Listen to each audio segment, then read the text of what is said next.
आप बहुत मेहनत कर रही हैं, सबके लिए अच्छा सोच रही हैं, किसी का दिल नहीं दुखाती, फिर भी जिंदगी आपको एक सूखा मैदान बना देती है। कभी ऐसा लगा है कि जैसे आपकी चारों तरफ सब कुछ सूख रहा हो, रिश्ते, विश्वास, सपने, और आप बस हाथ जोड़कर बैठ जाते हैं कि अब क्या करूं भगवान। ऐसी ही स्थिति में थे राजा मानधाता। सब कुछ था उनके पास, सत्ता, यश, धर्म, परोपकार, लेकिन एक दिन उनकी जिंदगी में सब कुछ बदल गया। जय माता दी दोस्तों, ओम नमः शिवाय। आइए हम सभी मिलकर देवशयनी एकादशी की कथा को सुनते हैं। एक बार युधिष्ठिर महाराज ने भगवान कृष्ण से पूछा, हे केशव, आषाढ़ मास के शुक्ल पक्ष में आने वाली एकादशी का क्या नाम है?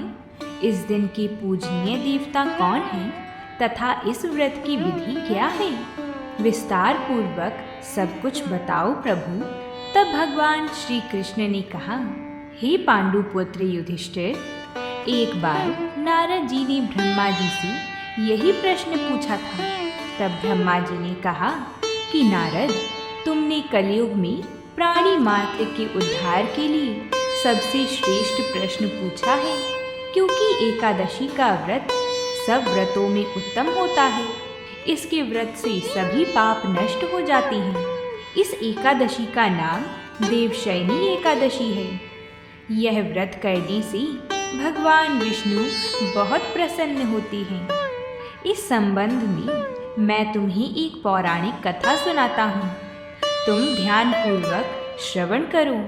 प्राचीन काल में एक मानधाता नाम के सूर्यवंशी राजा हुए। वह सत्यवादी, महान तपस्वी और चक्रवर्ती था। वह अपनी प्रजा का पालन संतान की तरह करता था। उसकी सारी प्रजा धन धान्य से परिपूर्ण थी और सुखपूर्वक जीवन यापन कर रही थी। उसके राज्य में कभी अकाल नहीं पड़ता था, कभी किसी प्रकार की प्राकृतिक आपदा नहीं आती थी। परंतु ना जाने उससे देव क्यों रुष्ट हो गई। ना मालूम राजा से क्या भूल हो गई कि एक बार उसके राज्य में जबरदस्त अकाल पड़ गया और प्रजा अन्न की कमी के कारण अत्यंत दुखी रहने लगी। राज्य में यज्ञ होने बंद हो गई। अकाल से पीड़ित प्रजा एक दिन दुखी होकर राजा के पास जाकर प्रार्थना करने लगी कि हे महाराज, समस्त संसार की सृष्टि का मुख्य आधार वर्षा है। इसी वर्षा के अभाव से राज्य में अकाल पड़ गया है और अकाल से प्रजा मर रही है। हे भूपति, आप कोई ऐसा जतन कीजिए जिससे हम लोगों का कष्ट दूर हो सके। यदि जल्द ही अकाल से मुक्ति ना मिली तो विवश होकर प्रजा को किसी दूसरे राज्य में शरण लेनी पड़ेगी।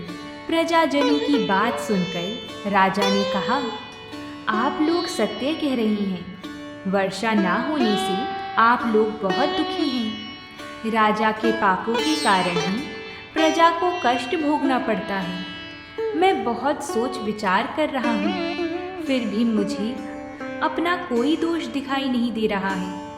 आप लोगों के कष्टों को दूर करने के लिए मैं बहुत उपाय कर रहा हूँ, परंतु आप चिंतित ना हो, मैं इसका कोई ना कोई उपाय अवश्य ही करूँगा।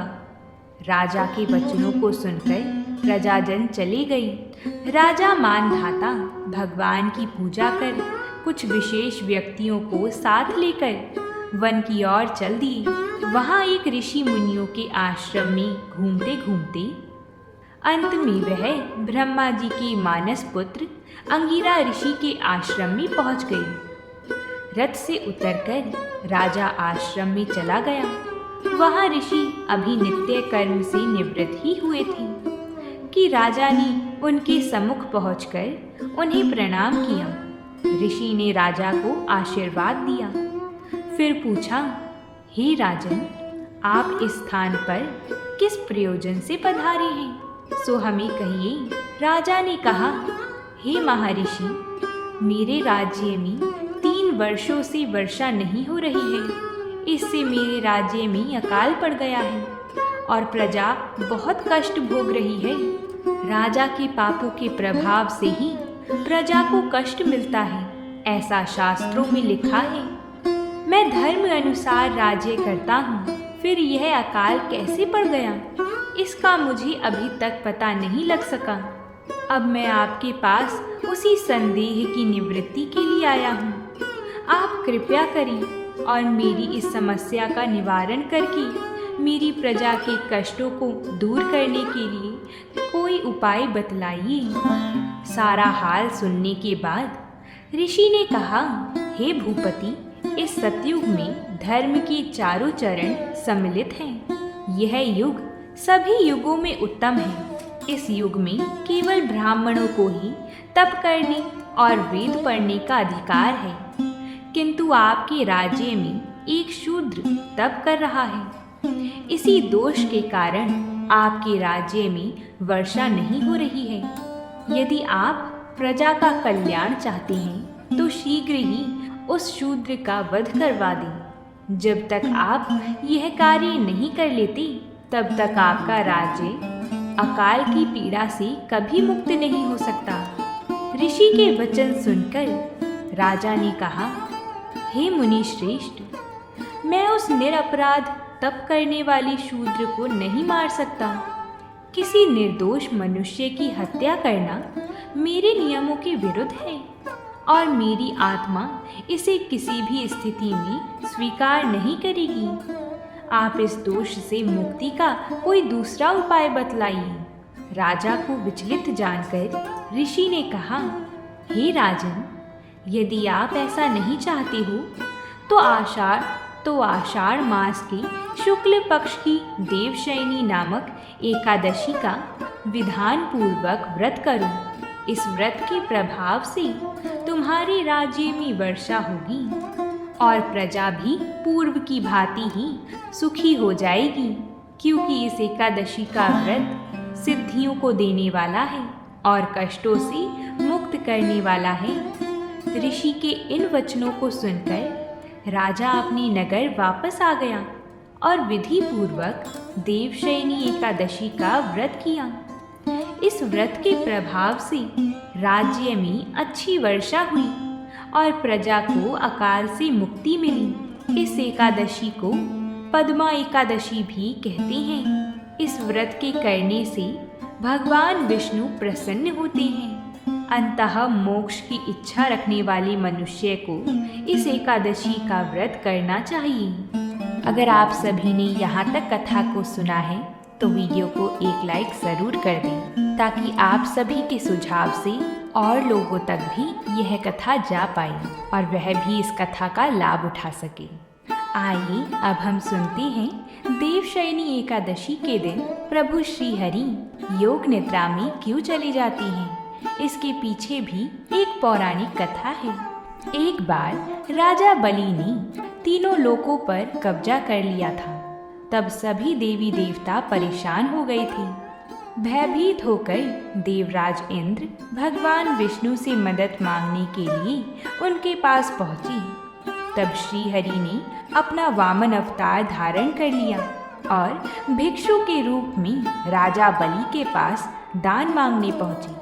उन्होंने राजा बलि से 3 पग जमीन का दान मांगा, जिस पर राजा बलि ने सोचा कि ये वामन रूपधारी ब्राह्मण ये तो बहुत ही छोटे हैं, इनको 3 पग की जमीन देना मेरे लिए कौन सी बड़ी बात है। उन्होंने वामन रूपधारी भगवान श्री हरि को 3 पग भूमि दान में देने का वचन दे दिया।